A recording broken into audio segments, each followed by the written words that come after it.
இந்த வாழ்க்கை, இந்த சரீரம் மண்ணுக்கு போய்விடும். இதற்கு பின்பும் ஒரு வாழ்க்கை இருக்கிறது.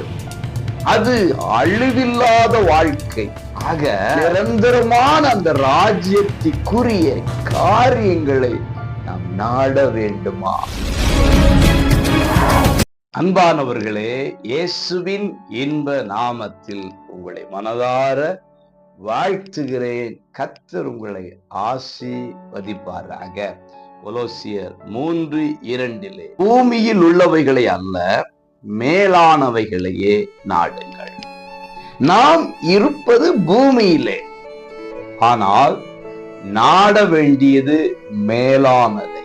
மேலான காரியங்கள் என்ன? மேலான வாழ்க்கை எப்படிப்பட்டது?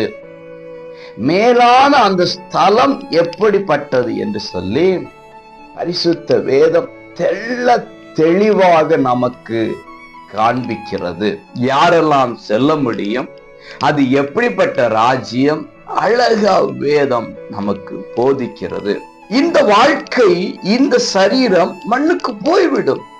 இதற்கு பின்பும் ஒரு வாழ்க்கை இருக்கிறது. அது அழிவில்லாத வாழ்க்கை.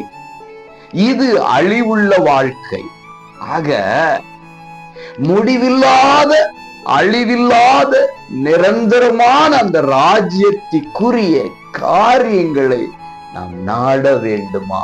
வேதத்தின் மூலம் கற்று அறிந்தவர்களாக அதை நாடவும், தேடவும், அதை வாஞ்சிக்கவும் விரும்புவோமே. ஆனால் அங்கு சேர்வோம், அவரோடு வாழ்வோம். பூமி நிலையற்றது, விட்டு விடுவோம், நிலையானதை நாடுவோம்.